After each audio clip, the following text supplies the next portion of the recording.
Il y a 74 000 ans, l'une des plus violentes éruptions volcaniques de l'histoire de l'humanité a déclenché une catastrophe à l'échelle planétaire. 20 000 km² de forêts luxuriantes ont été détruits. Le soleil n'a plus brillé pendant 10 mois.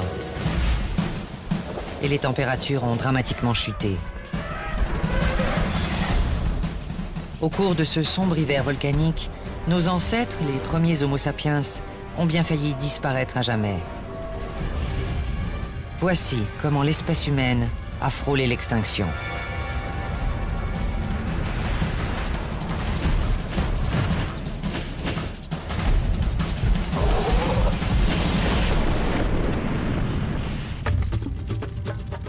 Tantôt, des profondeurs de son horrible gouffre, de flammes et de fumée, dans le ciel obscurci lance d'affreux torrents. Virgile, 1er siècle avant Jésus-Christ. La Terre, il y a 74 000 ans, à l'époque du Pléistocène.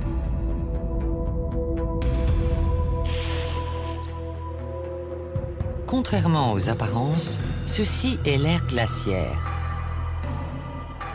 La période glaciaire porte mal son nom. En vérité, les glaciations allaient et venaient. La Terre se refroidissait pendant 15 000 ans, puis se réchauffait pendant quelques milliers d'années. Le climat oscillait entre des périodes où tout était gelé et des périodes interglaciaires plus clémentes. Nous sommes dans une période interglaciaire. Une jungle épaisse s'étend jusqu'à l'Amérique du Nord et l'Asie.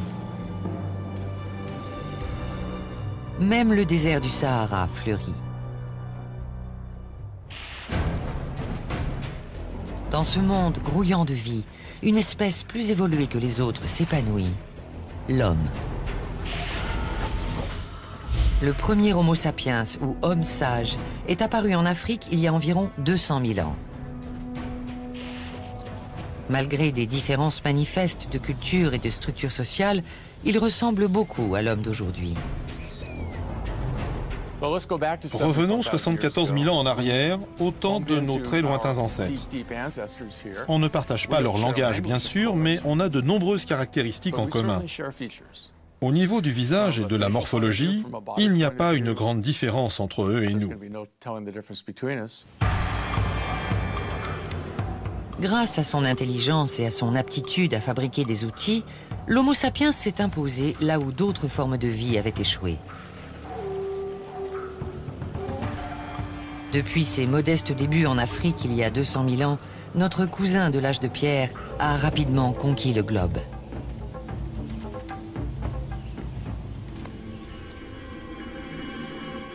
Ces individus l'ignorent encore, mais dans 7 jours, l'espèce humaine deviendra une espèce en danger.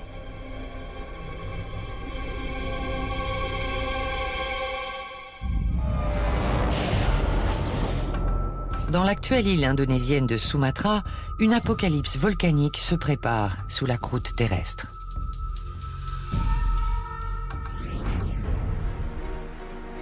Il y a 74 000 ans, Sumatra était un paradis de plages immaculées et de jungles luxuriantes.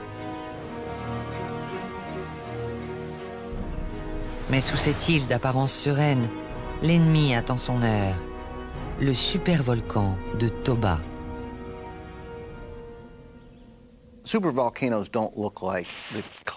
Un supervolcan ne ressemble pas à un volcan tel qu'on se l'imagine, à une belle montagne conique comme le mont Fuji. C'est en fait une gigantesque dépression. Ce supervolcan se présente sous la forme d'une caldeira de 100 km de long et 30 km de large, un cratère laissé par une précédente éruption volcanique 200 000 ans auparavant. Les pluies ont partiellement rempli le cratère, formant un petit lac. La chambre magmatique qui constitue la plaque indo-australienne appuie de façon régulière sur la plaque philippine depuis plusieurs milliers d'années. La roche fond sous la chaleur et la pression intense. C'est l'exemple classique d'une force irrésistible qui fait pression sur un objet fixe. Dans le cas présent, il s'agit de roches silicatées surchauffées par-dessous. Elle résiste, résiste, résiste, et quand elle cède, ce n'est pas comme un barrage qui se fissure, c'est tout le barrage qui explose. Ce qui a mis des milliers d'années à se former sera détruit en un instant. La colère du volcan résonnera à travers le monde.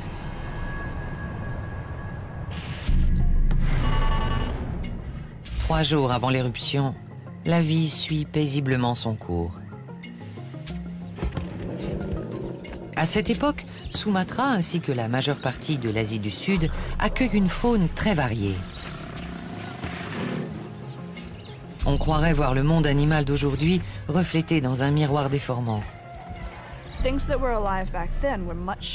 Tous les animaux de l'époque étaient beaucoup plus gros. Les chats étaient plus gros, les chiens étaient plus gros, les singes aussi. Une foule de gros animaux se sont éteints suite à cette éruption. Juste au-dessus du supervolcan, l'Elasmotherium broute tranquillement. C'est l'ancêtre du rhinocéros, mais son squelette ressemble à celui du cheval. Il mesure près de 2 mètres de haut et 6 mètres de long, sans compter son impressionnante corne. Certains historiens pensent que cet animal est à l'origine du mythe de la licorne. L'évolution donne naissance à des animaux toujours plus gros. C'est la règle de Kopp. Plus l'animal est gros, moins il a de chances de se faire dévorer par des prédateurs. Le pire ennemi de l'Elasmotherium est le léopard de Sumatra. Ce félin est le roi des prédateurs sur l'île. Svelte et puissant, il est aussi grand qu'un lion, mais possède la vitesse et l'agilité d'un guépard.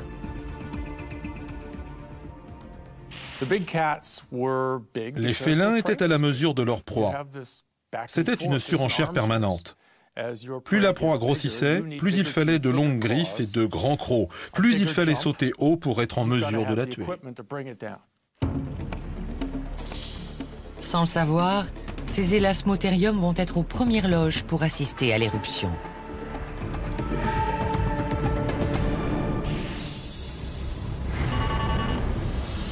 Le compte à rebours est lancé. Depuis des semaines, les animaux entendent la terre gronder par intermittence. Le magma se déplace sous leurs pieds.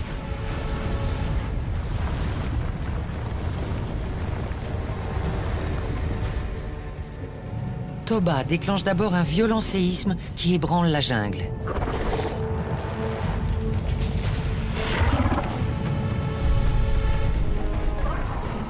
Les arbres s'écroulent. Malgré leurs 5 tonnes, ces Elasmotherium ont bien du mal à rester debout. Des fissures se forment au fond d'un lac tout proche. Des gaz volcaniques toxiques remontent à la surface. Des nuages de soufre enveloppent la jungle et asphyxient les Elasmotherium. Ce sont les premières victimes de Toba.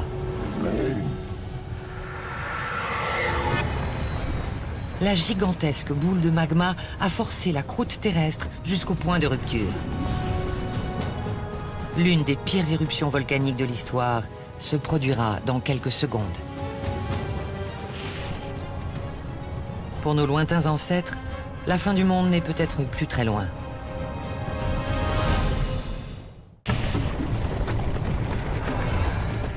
Le monde entier ne pensait qu'à une chose, la mort. Lord Byron, 1816.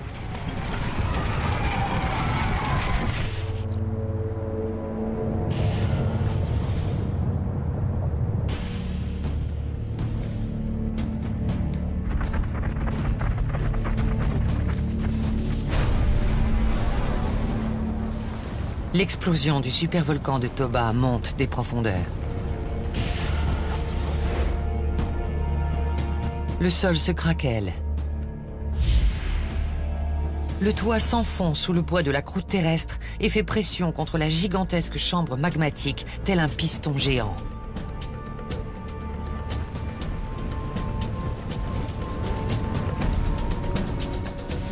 L'explosion de la boule de magma vaporise l'eau contenue dans le sol.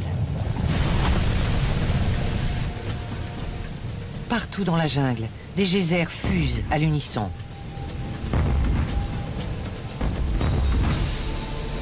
Puis le sifflement de vapeur laisse place au hurlement de la roche qui se déchire.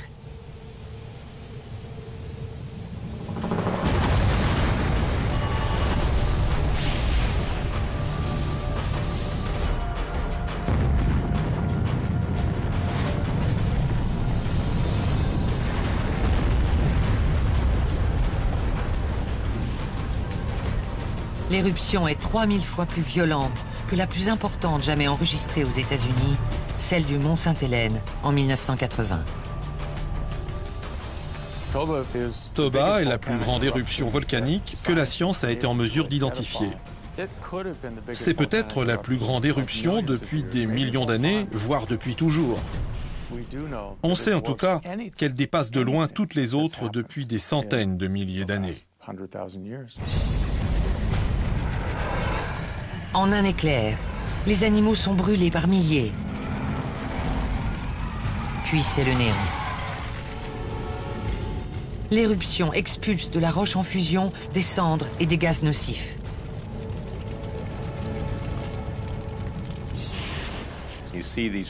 On voit tout d'abord jaillir des panaches de fumée, puis les gaz et les cendres se répandent aux abords directs du volcan.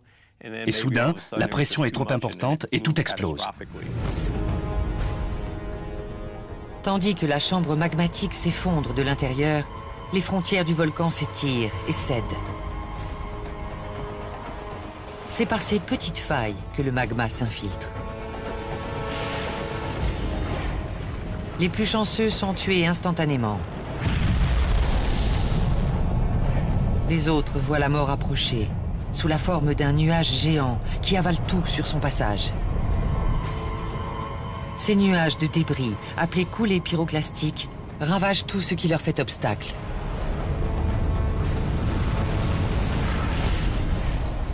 Mélange de gaz magmatique, de lave, de cendres et de débris, les coulées pyroclastiques rasent la jungle. Il fait si chaud que le mélange se transforme en une sorte de liquide qui consume tout ce qui se trouve sur sa trajectoire. C'est une coulée de cendres brûlantes, proche de celle de Pompéi en l'an 79. Il ne reste rien.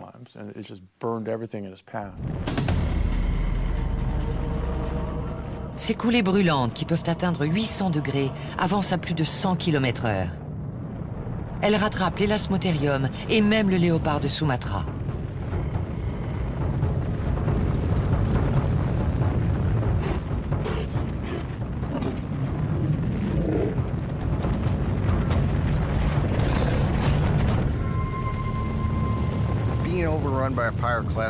Cette coulée pyroclastique a dû être un événement chaotique et dévastateur, qui a presque instantanément balayé toute trace de vie. Elle était puissante et dégageait une chaleur exceptionnelle. Les hommes pris au piège meurent dans des souffrances atroces.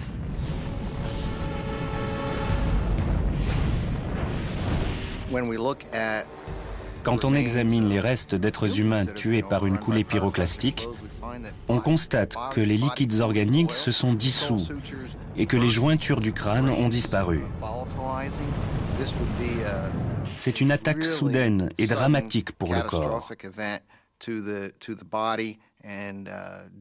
La mort est atroce, mais rapide.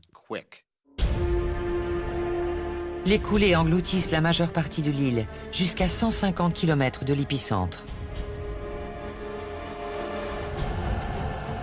Il leur faudra plusieurs heures pour se stabiliser et refroidir au contact de l'océan.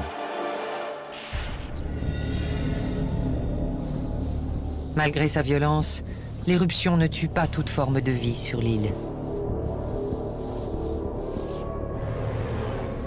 À la pointe sud de Sumatra, des témoins assistent médusés à la toute-puissance de Toba. un petit groupe de chasseurs regarde la scène avec horreur. À cette distance, environ 300 km, ils ne craignent pas la chaleur. Et la colonne de fumée semble avancer au ralenti.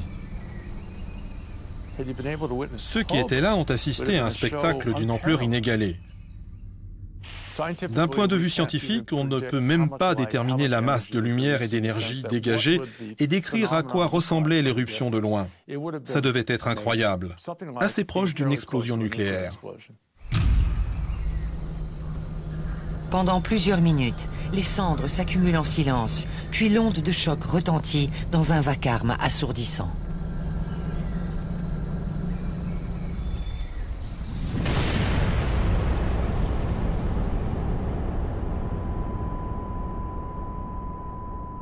En présumant qu'ils aient survécu, le bruit a dû leur exploser les tympans.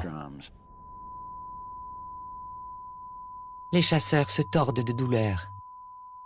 Le supervolcan vient de prendre le pouvoir à Sumatra.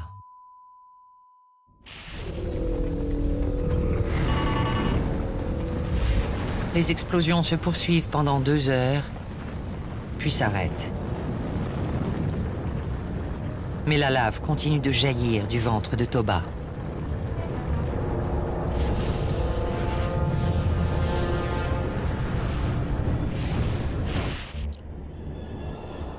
Cette île, qui était jadis un havre de paix pour les lasmothériums et le léopard de Sumatra, n'est plus qu'un puits béant, masqué par une gigantesque colonne de cendres.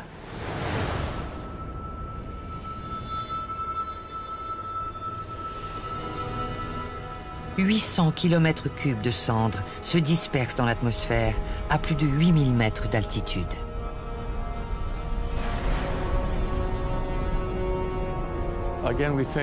On pense encore une fois au mont Sainte-Hélène, qui a craché suffisamment de cendres pour recouvrir la majeure partie de l'État de Washington jusqu'à l'est. Mais si l'éruption de Toba s'était produite dans l'État de Washington, elle aurait généré des kilomètres cubes de cendres.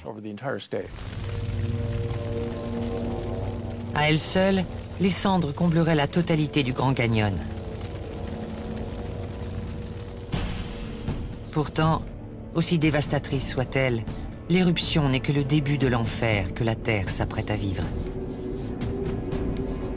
Le nuage de cendres est l'arme secrète du supervolcan. Lentement, les débris vont pleuvoir sur le monde.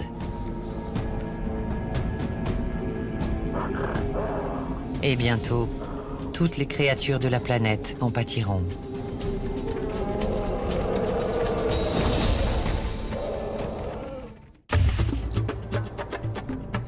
Les cieux étaient de cendres et graves. Les feuilles étaient crispées et mornes.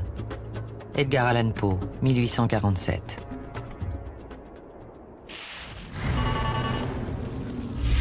« 24 heures se sont écoulées depuis l'éruption du supervolcan. Sumatra est réduite en cendres et marquée à jamais par la catastrophe.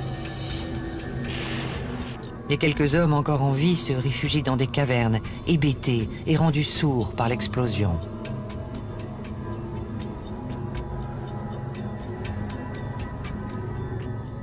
Mais une nouvelle vague de destruction est déjà en marche.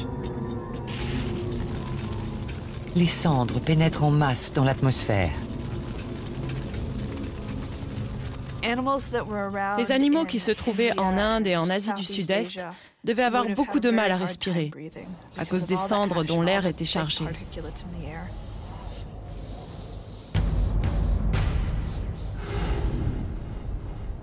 La colonne de cendres de Toba, qui mesure 200 km de diamètre sur 50 km de haut, recouvre l'île de part en part.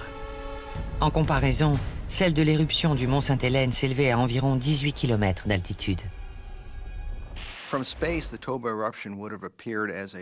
De l'espace, l'éruption de Toba devait ressembler à un panache croissant de cendres noires qui s'étendait surtout vers le nord-ouest, mais aussi plein est.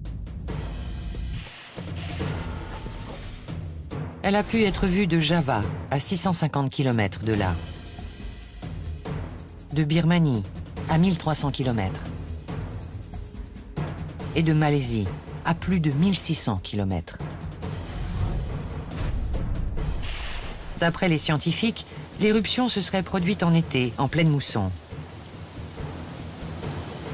Les tempêtes qui se forment au-dessus de l'océan Indien aspirent les cendres et les transportent vers le nord-est, vers les terres asiatiques.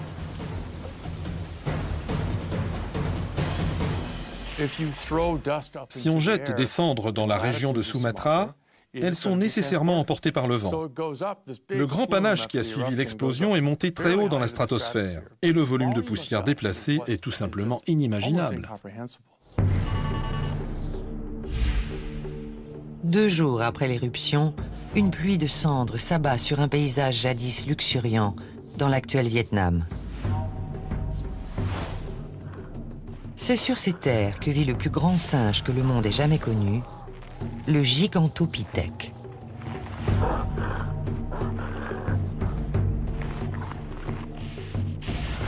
Avec une taille proche de 3 mètres et un poids de 550 kg, ce grand singe est 3 fois plus lourd que le plus grand des gorilles et il le dépasse de plusieurs têtes. On le connaît grâce à ses mâchoires et dents fossilisées qui ressemblent beaucoup à celles de l'orang-outan. Si on prend l'orang-outan comme modèle, on peut imaginer que le Gigantopithèque était un animal solitaire qui ne vivait pas au sein d'un groupe socialement très complexe, ce qui le différencie d'autres grands singes comme le chimpanzé et le gorille. Il y a encore quelques jours, tout allait bien. Le Gigantopithèque arpentait les plaines du Vietnam en quête de nourriture. Il ne s'agissait pas d'une créature capable d'étrangler d'autres animaux et de les manger. C'était un gentil géant, pas très futé, mais il n'avait pas besoin d'être intelligent pour rester assis des heures au même endroit à cueillir des fruits.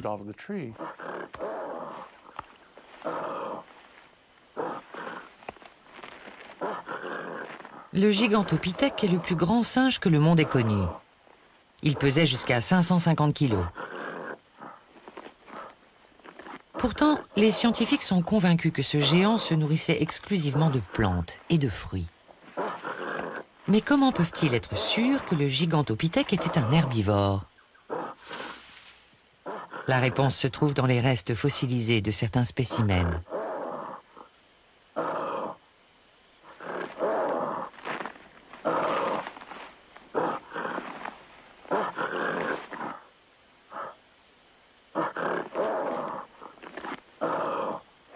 Grâce au progrès des méthodes d'analyse, de nouveaux mystères seront bientôt élucidés. Dans le cas du Gigantopithèque, nous avons réussi à isoler des phytolithes de plantes sur leurs dents. Cela nous permet d'affirmer avec certitude qu'il était herbivore. Mais il avait une alimentation variée. Il mangeait des fruits et toutes sortes d'herbes. Avec l'éruption, le monde délicat du Gigantopithèque a été anéanti. Les bambous et les fruits dont il se nourrissait ont disparu. Il a faim.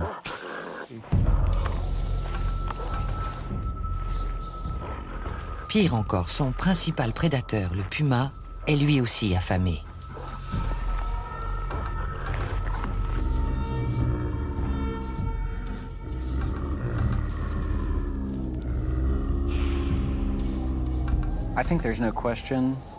Nous sommes sûrs que le Gigantopithèque, du moins à une époque, était chassé par de très grands félins. Comme tous les grands singes, les mâles avaient de longues canines, qui s'avéraient très utiles pour repousser ou du moins dissuader les prédateurs.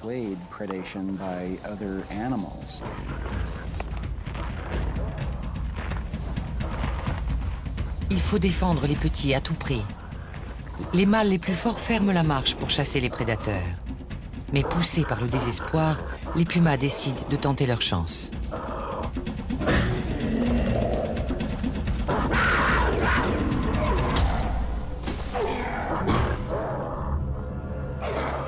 Heureusement, le Gigantopithèque a encore suffisamment de force pour défendre sa famille.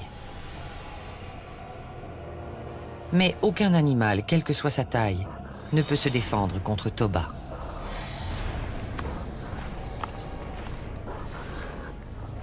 Les cendres du volcan finissent par tuer ce grand singe.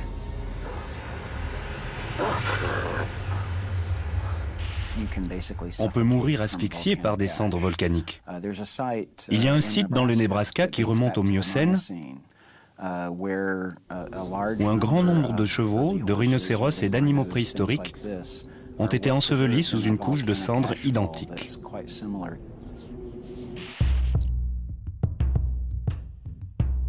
Au contact des poumons, les cendres inhalées se transforment en une pâte asphyxiante. Les grands animaux comme le gigantopithèque y sont particulièrement sensibles.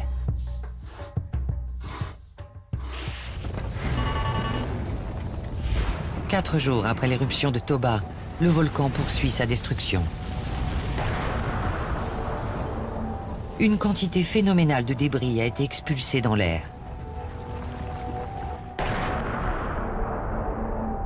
Un nuage de cendres enveloppe la planète.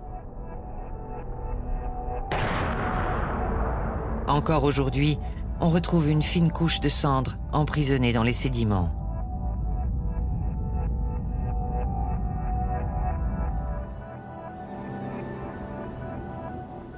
Au pôle Nord, des scientifiques ont percé des noyaux de glace qui contiennent les cendres de Toba, témoignage du pouvoir destructeur du volcan. Quand on étudie les strates, on trouve parfois une couche de cendres très épaisse, jusqu'à 1,5 mètre par endroit. L'hémisphère sud est plongé dans une nuit permanente. Les rayons du soleil ne percent plus les nuages. Les cendres du volcan étouffent peu à peu la végétation.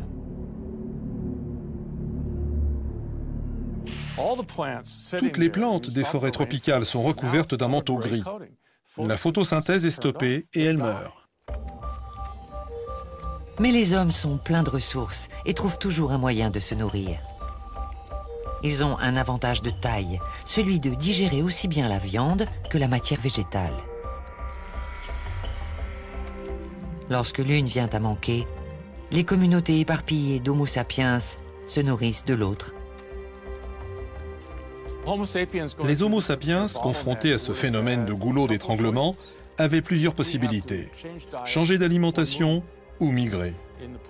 On pense que le changement climatique a forcé les Homo sapiens à partir des plaines d'Afrique, où ils vivaient nombreux. Ils n'avaient plus rien à manger. Mais fuir ne sert à rien. Toba assiège la planète. Son emprise se resserre chaque jour. La vie animale est menacée d'extinction. Le supervolcan de Toba change peu à peu le cours de la vie sur Terre.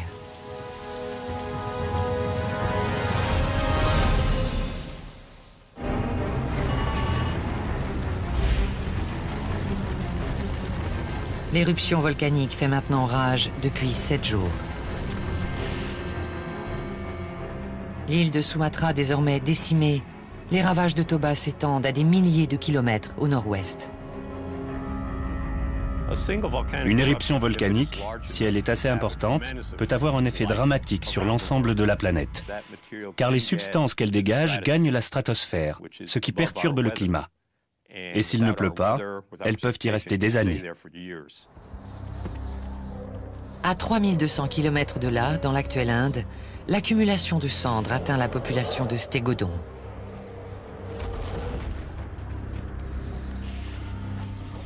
Le stégodon ressemble à un très gros éléphant. Il mesure 4 mètres au garrot pour 8 mètres de long et il est doté de très longues défenses.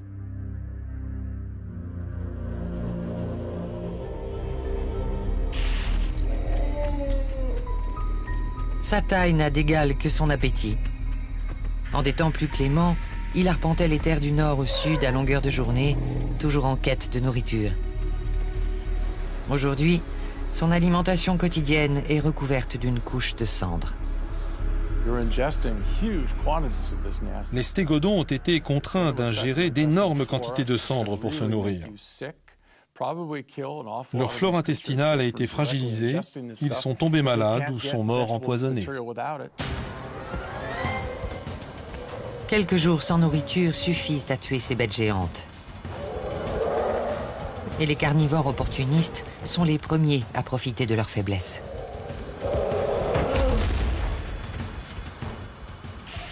Parmi eux, la Panthera leospelaea, plus connue sous le nom de lion des cavernes. Ce lion a été surnommé ainsi parce que de nombreux ossements ont été découverts dans des grottes, probablement abandonnées par les rats à queue touffue.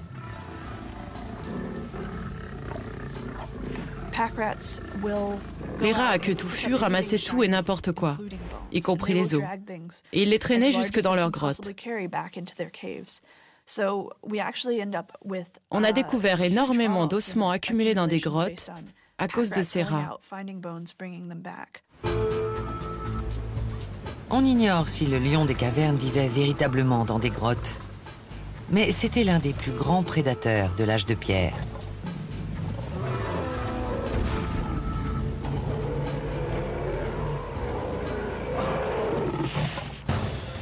Il ressemblait au lion d'Afrique, en bien plus grand et bien plus gros. Pourtant, aussi puissant soit-il, il n'a jamais pu venir à bout d'un stégodon. Du moins, avant l'éruption de Toba. Leur proie devait être affaiblie. Au bout de plusieurs semaines sans manger à leur faim, les stégodons n'étaient plus en pleine possession de leurs moyens. Ils avaient moins d'énergie, mais ils avaient encore assez de chair sur les os pour nourrir les lions.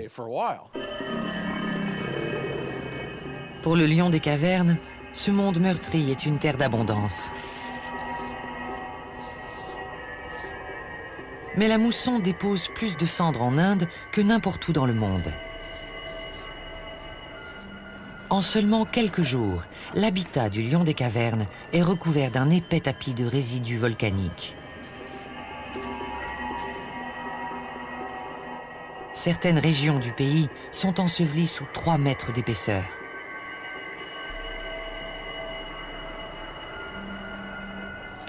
La période d'opulence est de courte durée.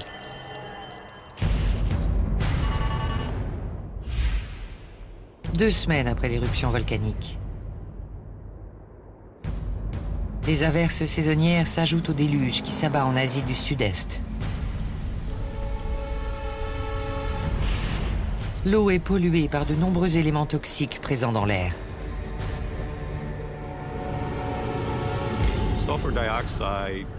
Le dioxyde de soufre et le sulfure d'hydrogène sont les deux gaz produits par une éruption. En pénétrant dans l'atmosphère, ils se transforment en pluie acide au contact de la vapeur. La pluie caustique empoisonne les eaux sur Terre. L'eau douce devient imbuvable.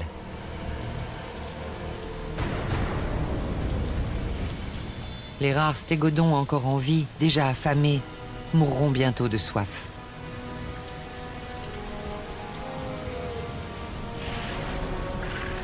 C'est aussi le sort qui attend les lions des cavernes. Les prédateurs déshydratés cherchent refuge en altitude. Mais rien ne les protégera de ces intempéries. Presque tous les animaux de la région sont condamnés à mourir.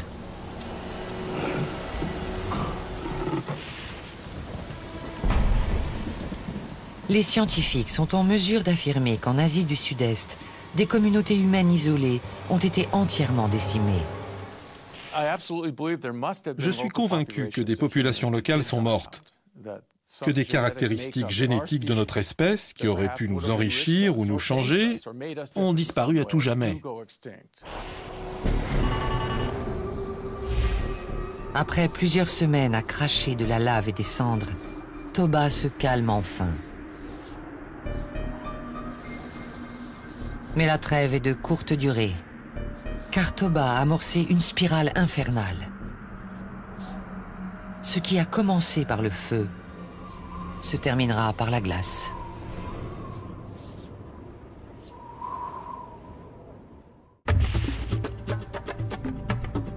On souffre moins de recevoir la mort que de l'attendre.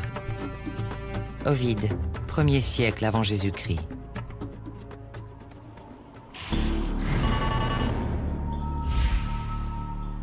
Le supervolcan de Toba s'étue. Mais les polluants dispersés par l'éruption annoncent un nouveau cauchemar.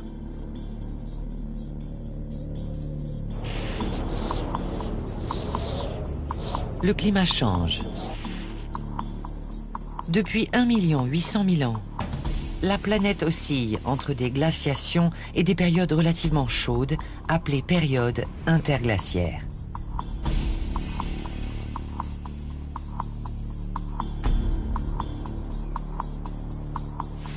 Lors de l'éruption de Toba, la Terre traversait l'une de ces périodes. D'après certains scientifiques, le cataclysme aurait entraîné une nouvelle ère glaciaire.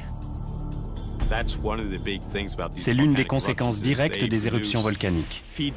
Lorsque le volcan se calme et que l'air refroidit, le climat réagit à ce phénomène en refroidissant la planète de façon globale. Cette modification du climat est provoquée par le soufre qui s'est échappé lors de l'éruption.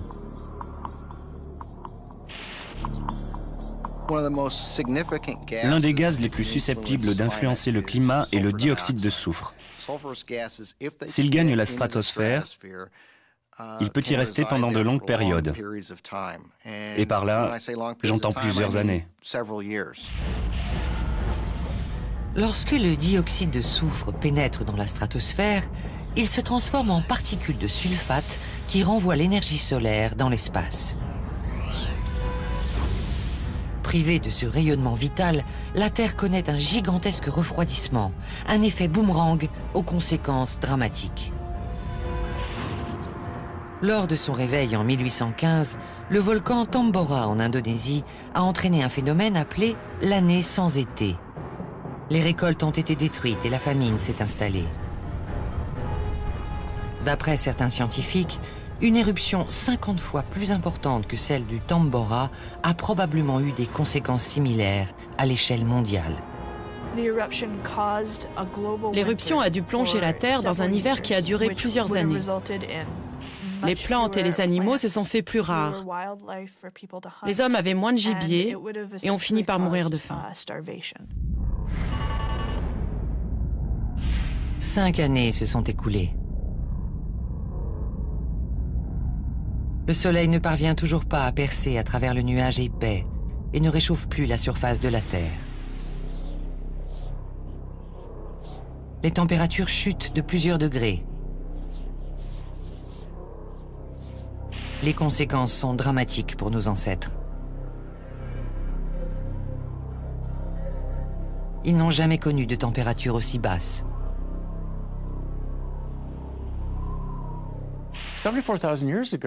Il y a 74 000 ans, nous n'étions pas très nombreux. C'est là tout le problème. Cette éruption volcanique démesurée est survenue à un moment où l'humanité était si réduite qu'elle aurait pu très facilement s'éteindre à tout jamais. Les hommes meurent par centaines de milliers. C'est probablement l'un des chapitres les plus noirs de l'histoire de l'humanité.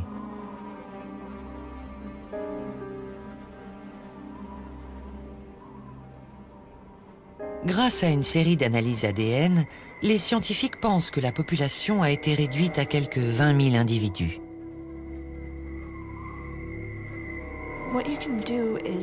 Il suffit de regarder la diversité des séquences ADN chez les individus aujourd'hui pour savoir dans quelle mesure l'espèce humaine a varié au fil des siècles. On constate que le taux de variabilité est assez faible comparé à d'autres espèces. Tout simplement parce que ce phénomène de goulot d'étranglement a eu lieu très récemment. La variabilité du génome humain s'est beaucoup réduite. C'est pour ça qu'on parle d'un goulot d'étranglement. On compare l'humanité à une bouteille dotée d'une minuscule ouverture par laquelle on verse le liquide. Sauf qu'après l'éruption, la bouteille était presque vide. Les températures continuent de chuter et la glaciation s'installe. L'espèce humaine est au bord de l'extinction.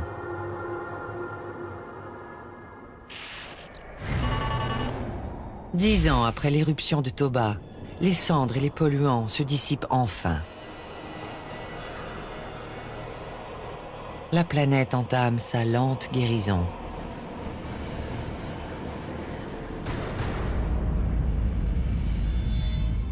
Précipitée par l'hiver volcanique, la neige et la glace s'accumulent au pôle. Pendant plusieurs milliers d'années, de gigantesques glaciers se forment et rampent lentement vers l'équateur. Après la colère du volcan, notre Terre doit à présent affronter une nouvelle ère glaciaire. Le plus étrange pour moi, c'est que les hommes aient peur, voyant que la mort est une fin nécessaire qui doit venir quand elle doit venir. William Shakespeare, 1600. 5000 ans après l'éruption, la planète se débat toujours.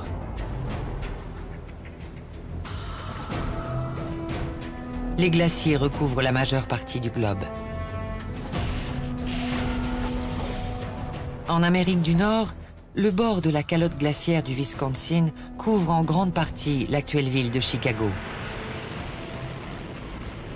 Sous cette chape rampante, les grands lacs se forment, creusés dans le substrat rocheux.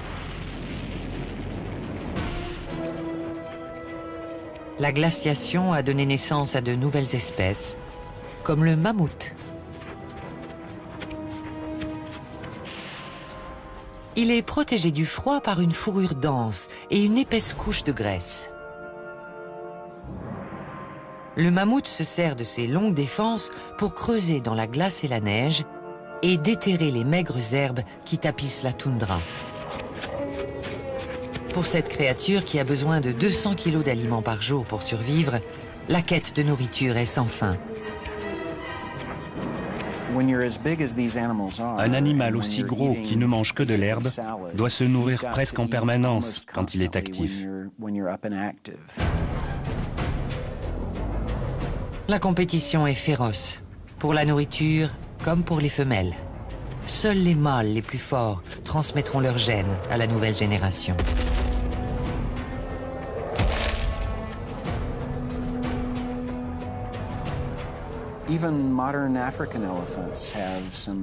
Les éléphants d'Afrique se battent parfois entre eux avec une grande violence. On présume que les mammouths étaient au moins aussi agressifs.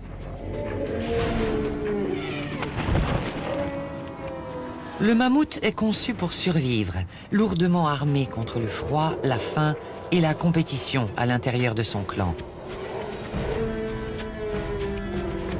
Mais la plus grande menace viendra de l'homme.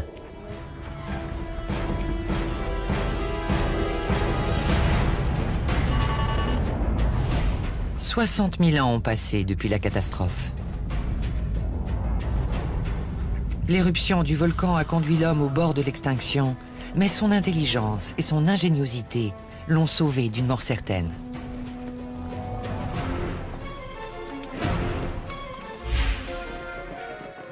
Tandis que la glaciation se termine et que le monde se réchauffe, l'homme devient le plus formidable des prédateurs. Pendant des milliers d'années, les mammouths seront sa principale source de nourriture. Au point que certains scientifiques affirment que l'homme est responsable de leur disparition. Il suffit de tuer 2% de bébés éléphants par an, plus que ne le ferait la nature, pour menacer la survie de l'espèce en 500 ans. Ajoutez à cela quelques spécimens adultes tués trop jeunes, et c'est l'extinction assurée. Dans cette lutte sans merci pour survivre, l'inventivité et les progrès permanents de l'homme lui donnent l'avantage. Il crée une nouvelle arme, appelée propulseur, composée d'un simple bâton et d'un crochet à son extrémité. En insérant une lance dans le crochet, le chasseur peut ainsi améliorer la portée de son arme grâce à un système de levier. Le propulseur permet à l'homme d'atteindre sa proie de plus loin. La portée du tir est bien meilleure qu'avec une lance traditionnelle.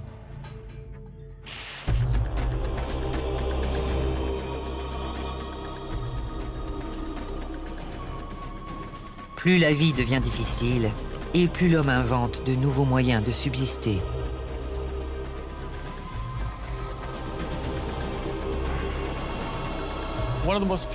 L'une des questions les plus fascinantes est de savoir si cette éruption nous a fait progresser vers ce que nous sommes aujourd'hui.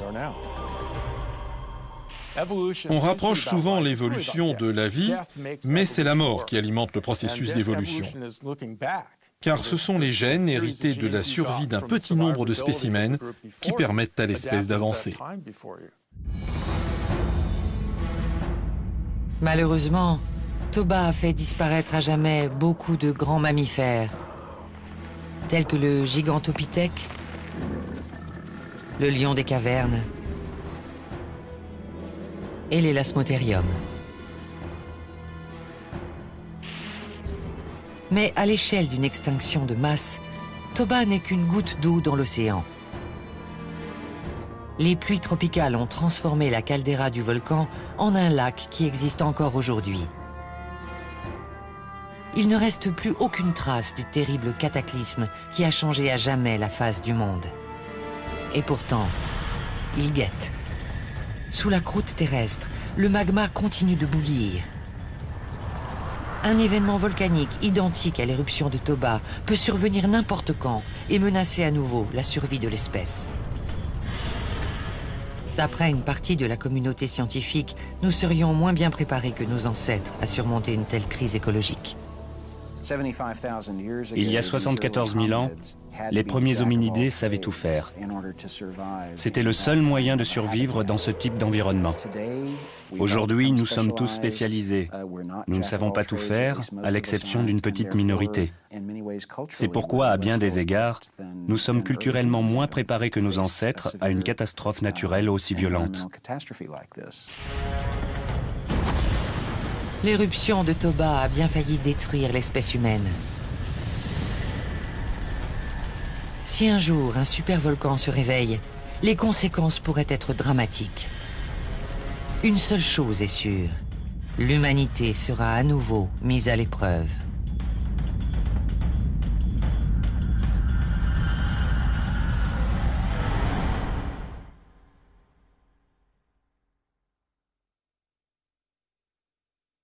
Belle montagne conique comme le mont Fuji.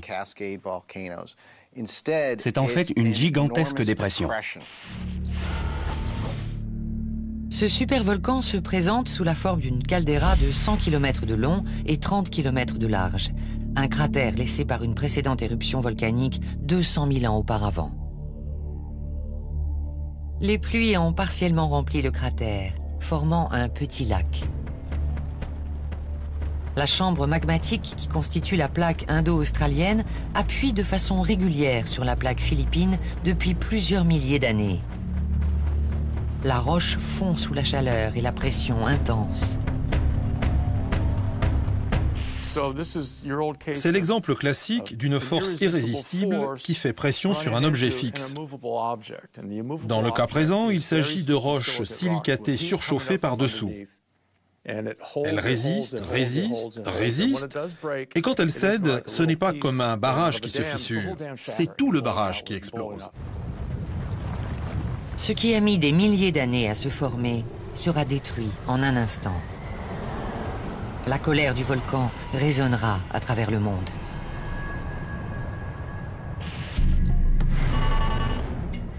Trois jours avant l'éruption, la vie suit paisiblement son cours. À cette époque, Sumatra ainsi que la majeure partie de l'Asie du Sud accueillent une faune très variée. On croirait voir le monde animal d'aujourd'hui reflété dans un miroir déformant. Tous les animaux de l'époque étaient beaucoup plus gros. Les chats étaient plus gros, les chiens étaient plus gros, les singes aussi. Une foule de gros animaux se sont éteints suite à cette éruption. Juste au-dessus du supervolcan, l'élasmotherium broute tranquillement. C'est l'ancêtre du rhinocéros, mais son squelette ressemble à celui du cheval.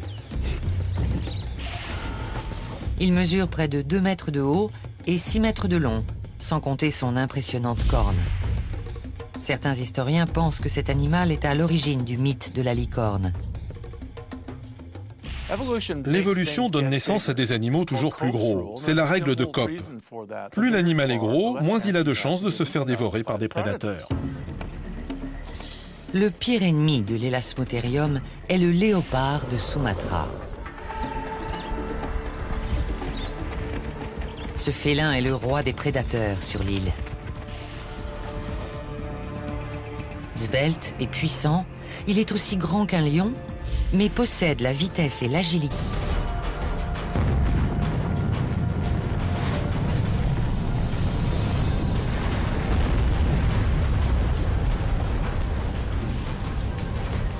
L'éruption est 3000 fois plus violente que la plus importante jamais enregistrée aux États-Unis, celle du Mont Sainte-Hélène en 1980. Toba est la plus grande éruption volcanique que la science a été en mesure d'identifier. C'est peut-être la plus grande éruption depuis des millions d'années, voire depuis toujours. On sait en tout cas qu'elle dépasse de loin toutes les autres depuis des centaines de milliers d'années. En un éclair, les animaux sont brûlés par milliers. Puis c'est le néant. L'éruption expulse de la roche en fusion des cendres et des gaz nocifs.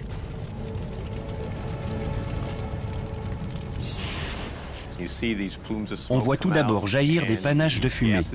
Puis les gaz et les cendres se répandent aux abords directs du volcan. Et soudain, la pression est trop importante et tout explose.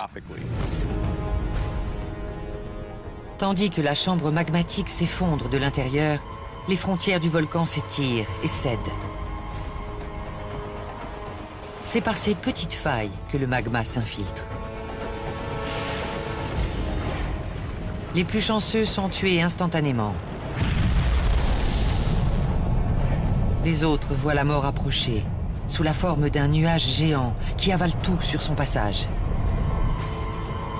Ces nuages de débris, appelés coulées pyroclastiques, ravagent tout ce qui leur fait obstacle.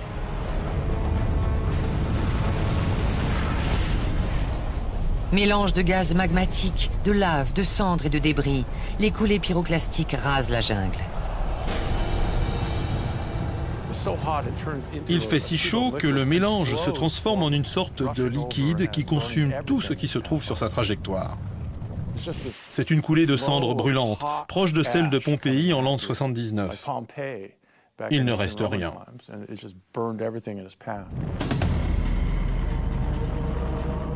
Ces coulées brûlantes, qui peuvent atteindre 800 degrés, avancent à plus de 100 km/h. Elles rattrapent l'Elasmotherium et même le léopard de Sumatra.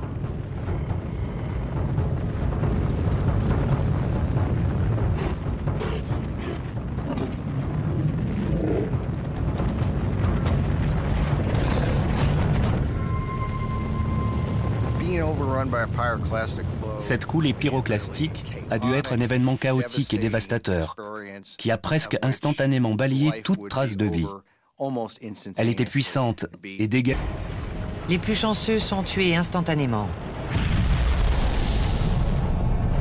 Les autres voient la mort approcher, sous la forme d'un nuage géant qui avale tout sur son passage. Ces nuages de débris, appelés coulées pyroclastiques, ravagent tout ce qui leur fait obstacle.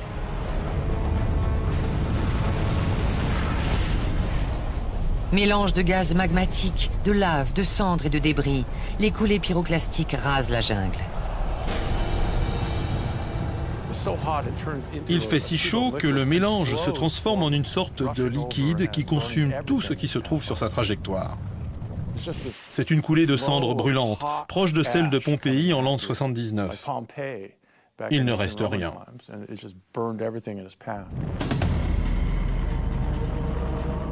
Ces coulées brûlantes, qui peuvent atteindre 800 degrés, avancent à plus de 100 km/h. Elles rattrapent l'Elasmotherium et même le léopard de Sumatra.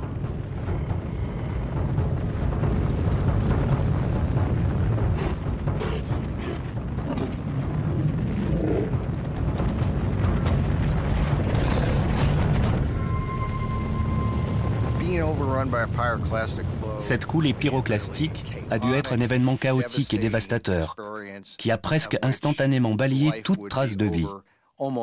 Elle était puissante et dégageait une chaleur exceptionnelle. Les hommes pris au piège meurent dans des souffrances atroces.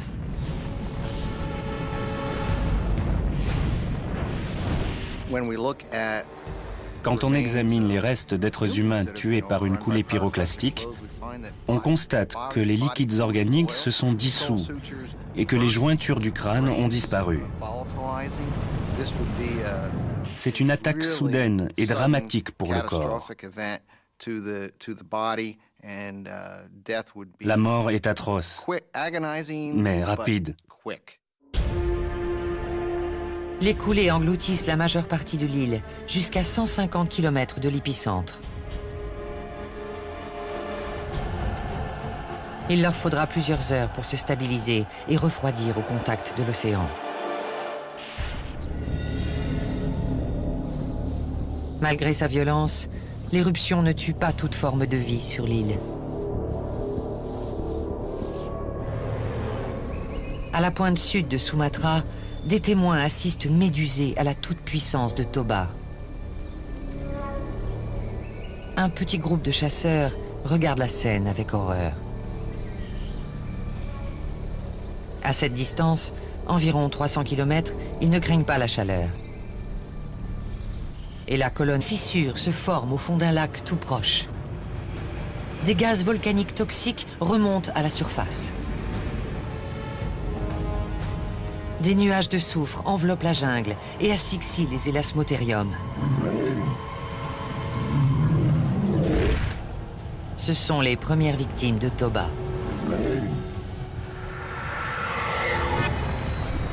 La gigantesque boule de magma a forcé la croûte terrestre jusqu'au point de rupture. L'une des pires éruptions volcaniques de l'histoire se produira dans quelques secondes. Pour nos lointains ancêtres, la fin du monde n'est peut-être plus très loin.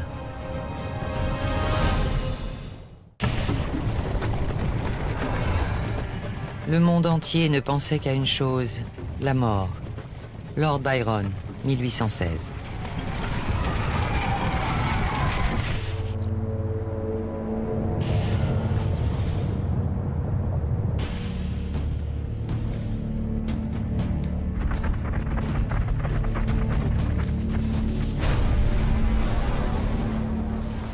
L'explosion du supervolcan de Toba monte des profondeurs.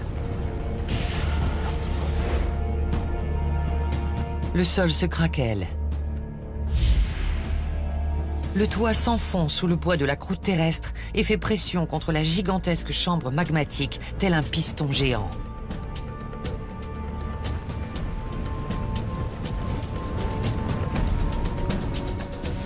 L'explosion de la boule de magma vaporise l'eau contenue dans le sol. Partout dans la jungle, des geysers fusent à l'unisson.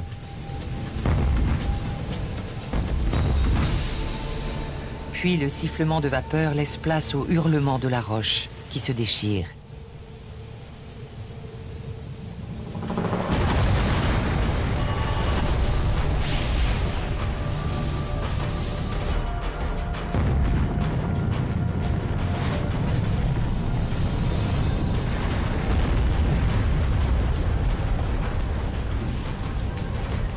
L'éruption est 3000 fois plus violente que la plus importante jamais enregistrée aux États-Unis, celle du Mont Sainte-Hélène en 1980.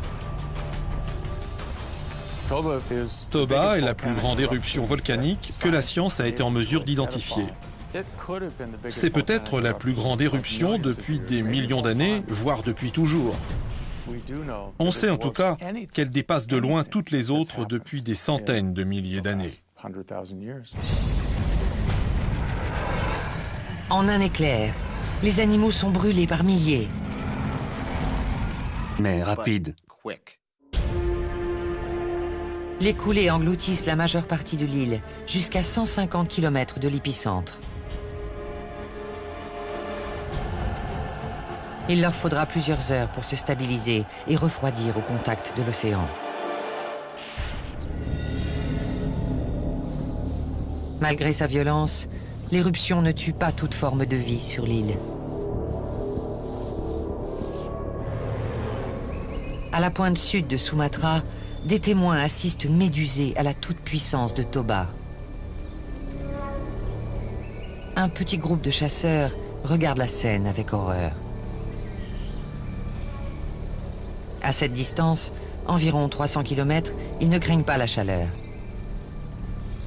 Et la colonne de fumée semble avancer au ralenti.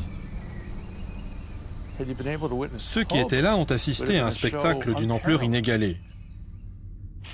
D'un point de vue scientifique, on ne peut même pas déterminer la masse de lumière et d'énergie dégagée et décrire à quoi ressemblait l'éruption de loin. Ça devait être incroyable, assez proche d'une explosion nucléaire. Pendant plusieurs minutes, les cendres s'accumulent en silence, puis l'onde de choc retentit dans un vacarme assourdissant.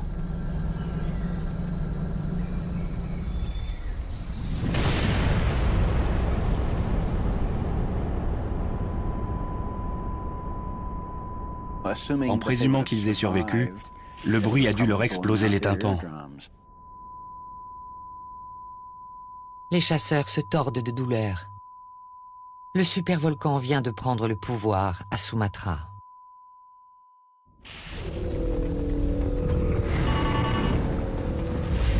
Les explosions se poursuivent pendant 2 heures, puis s'arrêtent. Mais la lave continue de jaillir du ventre de Toba.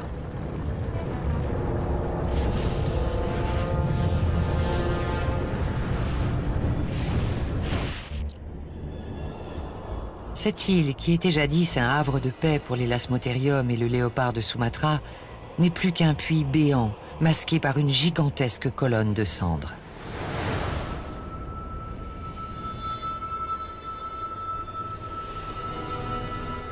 « 800 km3 de cendres se dispersent dans l'atmosphère à plus de 8000 mètres d'altitude.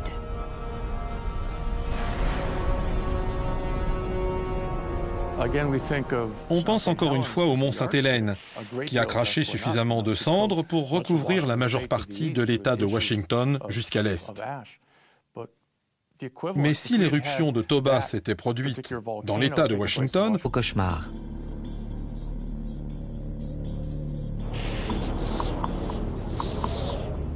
Le climat change. Depuis 1 800 000 ans, la planète oscille entre des glaciations et des périodes relativement chaudes, appelées périodes interglaciaires.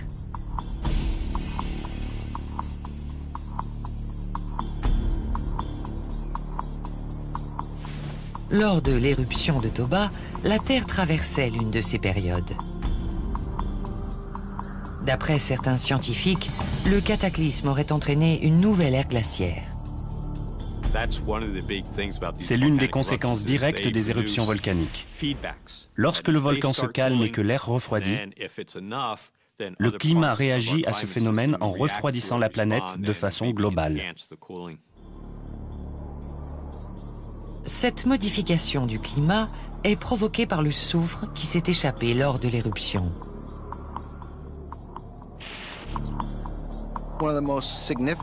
L'un des gaz les plus susceptibles d'influencer le climat est le dioxyde de soufre. S'il gagne la stratosphère, il peut y rester pendant de longues périodes. Et par là, j'entends plusieurs années. Lorsque le dioxyde de soufre pénètre dans la stratosphère, il se transforme en particules de sulfate qui renvoient l'énergie solaire dans l'espace. Privée de ce rayonnement vital, la Terre connaît un gigantesque refroidissement, un effet boomerang aux conséquences dramatiques. Lors de son réveil en 1815, le volcan Tambora en Indonésie a entraîné un phénomène appelé l'année sans été. Les récoltes ont été détruites et la famine s'est installée. D'après certains scientifiques, une éruption 50 fois plus importante que celle du Tambora a probablement eu des conséquences similaires à l'échelle mondiale. L'éruption a dû plonger la Terre dans un hiver qui a duré plusieurs années. Les plantes et les animaux se sont faits plus rares. Les hommes avaient moins de gibier et ont fini par mourir de faim. 5 années se sont écoulées. Le soleil ne parvient toujours pas à percer à travers le nuage épais et ne réchauffe plus la surface de la Terre. Les températures chutent de plusieurs degrés. Les conséquences sont dramatiques pour nos ancêtres. Ils n'ont jamais connu de température aussi basse. Le mammouth se sert de ses longues défenses pour creuser dans la glace et la neige et déterrer les maigres herbes qui tapissent la toundra. Pour cette créature qui a besoin de 200 kilos d'aliments par jour pour survivre, la quête de nourriture est sans fin. Un animal aussi gros qui ne mange que de l'herbe doit se nourrir presque en permanence quand il est actif. La compétition est féroce, pour la nourriture comme pour les femelles. Seuls les mâles les plus forts transmettront leurs gènes à la nouvelle génération.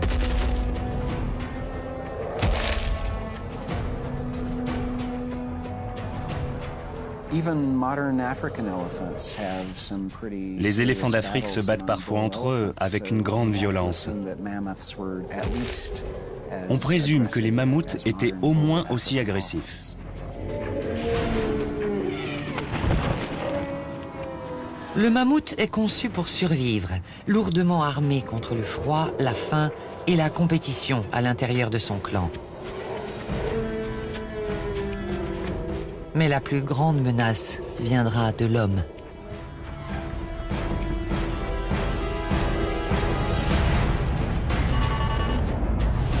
« 60 000 ans ont passé depuis la catastrophe.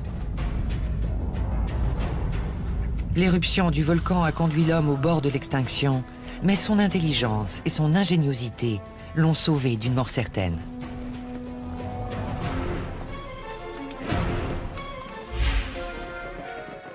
Tandis que la glaciation se termine et que le monde se réchauffe, l'homme devient le plus formidable des prédateurs. Pendant des milliers d'années, les mammouths seront sa principale source de nourriture. Au point que certains scientifiques affirment que l'homme est responsable de leur disparition. Il suffit de tuer 2% de bébés éléphants par an, plus que ne le ferait la nature, pour menacer la survie de l'espèce en 500 ans. Ajoutez à cela quelques spécimens adultes tués trop jeunes, et c'est l'extinction assurée. Dans cette lutte sans merci pour survivre, l'inventivité et les progrès permanents de l'homme lui donnent l'avantage. Il crée une nouvelle arme, appelée propulseur, composée d'un simple bâton et d'un crochet à son extrémité. En insérant une lance dans le crochet, le chasseur peut ainsi améliorer la portée de son arme grâce à un système de levier. Le propulseur... Mais la mousson dépose plus de cendres en Inde que n'importe où dans le monde. En seulement quelques jours, l'habitat du lion des cavernes est recouvert d'un épais tapis de résidus volcaniques. Certaines régions du pays sont ensevelies sous 3 mètres d'épaisseur.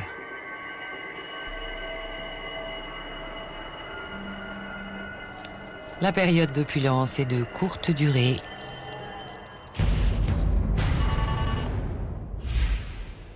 Deux semaines après l'éruption volcanique. Des averses saisonnières s'ajoutent au déluge qui s'abat en Asie du Sud-Est. L'eau est polluée par de nombreux éléments toxiques présents dans l'air.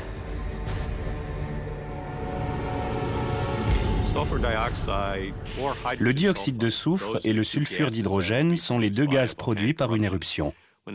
En pénétrant dans l'atmosphère, ils se transforment en pluie acide au contact de la vapeur. La pluie caustique empoisonne les eaux sur Terre. l'eau douce devient imbuvable.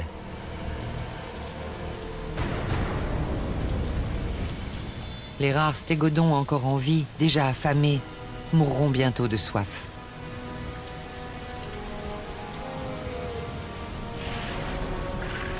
C'est aussi le sort qui attend les lions des cavernes. Les prédateurs déshydratés cherchent refuge en altitude. Mais rien ne les protégera de ces intempéries.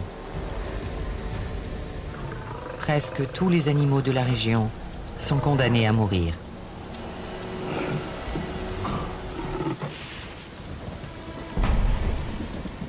Les scientifiques sont en mesure d'affirmer qu'en Asie du Sud-Est, des communautés humaines isolées ont été entièrement décimées.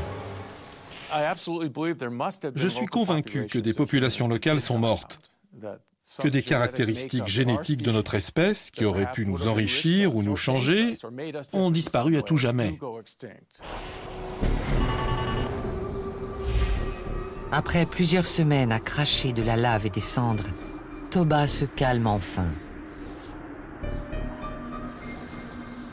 Mais la trêve est de courte durée, car Toba a amorcé une spirale infernale.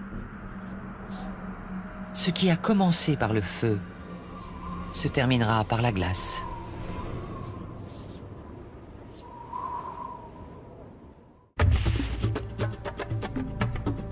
On souffre moins de recevoir la mort que de l'attendre.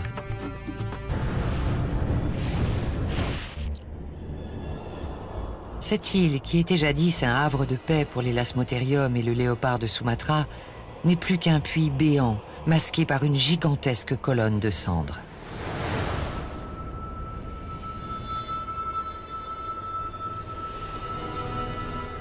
« 800 km3 de cendres se dispersent dans l'atmosphère à plus de 8000 mètres d'altitude.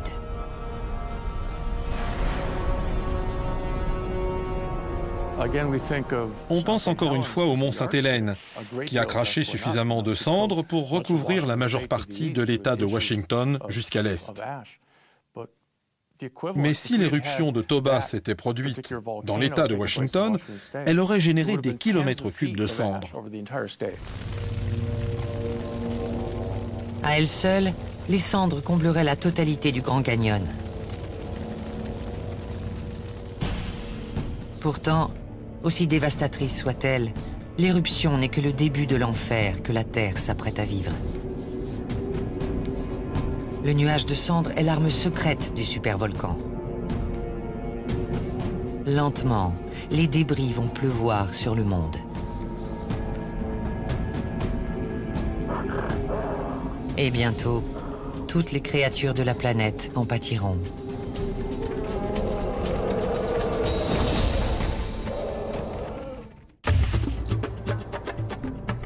Les cieux étaient de cendres et graves. Les feuilles étaient crispées et mornes. Edgar Allan Poe, 1847. « 24 heures se sont écoulées depuis l'éruption du supervolcan. Sumatra est réduite en cendres et marquée à jamais par la catastrophe. Les quelques hommes encore en vie se réfugient dans des cavernes, hébétés et rendus sourds par l'explosion.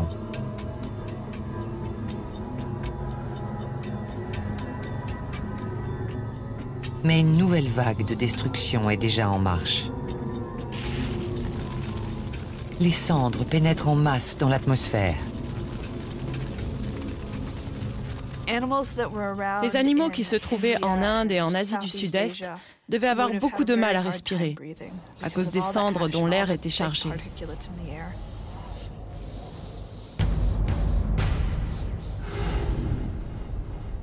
La colonne de cendres de Toba, qui mesure 200 km de diamètre sur 50 km de haut, recouvre l'île de part en part.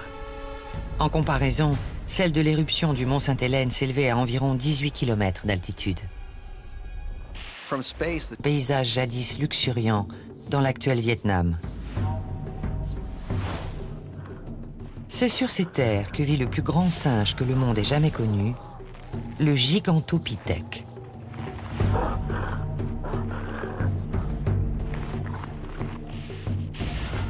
Avec une taille proche de 3 mètres et un poids de 550 kilos, ce grand singe est 3 fois plus lourd que le plus grand des gorilles et il le dépasse de plusieurs têtes. On le connaît grâce à ses mâchoires et dents fossilisées qui ressemblent beaucoup à celles de l'orang-outan. Si on prend l'orang-outan comme modèle, on peut imaginer que le Gigantopithèque était un animal solitaire qui ne vivait pas au sein d'un groupe socialement très complexe, ce qui le différencie d'autres grands singes comme le chimpanzé et le gorille. Il y a encore quelques jours, tout allait bien. Le Gigantopithèque arpentait les plaines du Vietnam en quête de nourriture. Il ne s'agissait pas d'une créature capable d'étrangler d'autres animaux et de les manger. C'était un gentil géant, pas très futé, mais il n'avait pas besoin d'être intelligent pour rester assis des heures au même endroit à cueillir des fruits.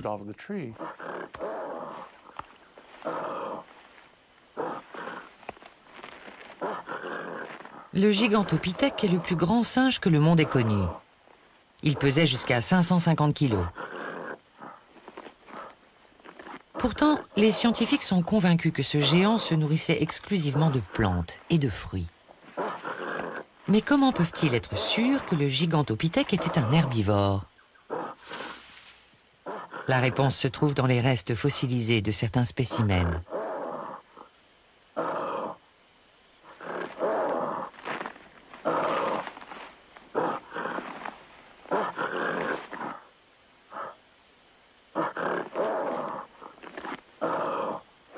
Grâce au progrès des méthodes d'analyse, de nouveaux mystères seront bientôt élucidés.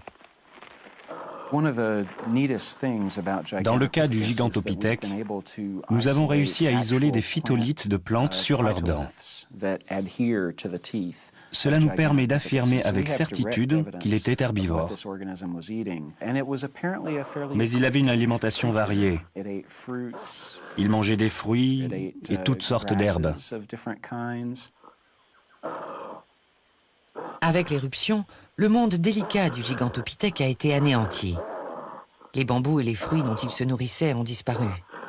Il a faim.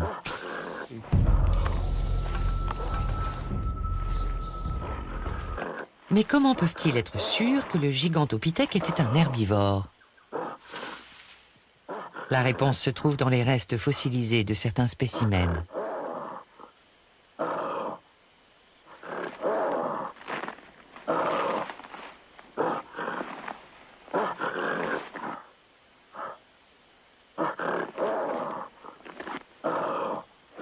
Grâce au progrès des méthodes d'analyse, de nouveaux mystères seront bientôt élucidés. Dans le cas du Gigantopithèque, nous avons réussi à isoler des phytolithes de plantes sur leurs dents. Cela nous permet d'affirmer avec certitude qu'il était herbivore. Mais il avait une alimentation variée. Il mangeait des fruits et toutes sortes d'herbes. Avec l'éruption, le monde délicat du Gigantopithèque a été anéanti. Les bambous et les fruits dont il se nourrissait ont disparu. Il a faim.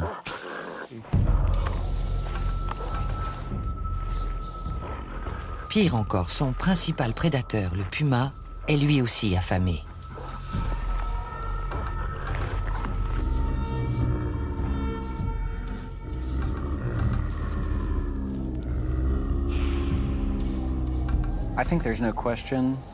Nous sommes sûrs que le Gigantopithèque, du moins à une époque, était chassé par de très grands félins.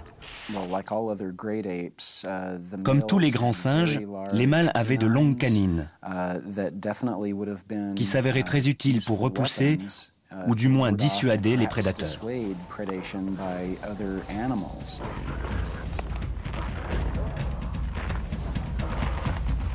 Il faut défendre les petits à tout prix. Les mâles les plus forts ferment la marche pour chasser les prédateurs. Mais poussés par le désespoir, les pumas décident de tenter leur chance.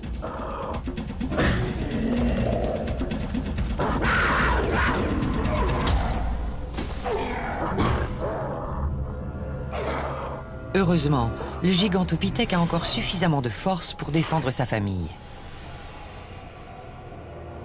Mais aucun animal, quelle que soit sa taille, ne peut se défendre contre Toba.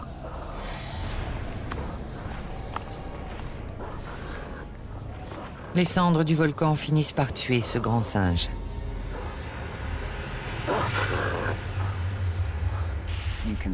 On peut mourir asphyxié par des cendres volcaniques.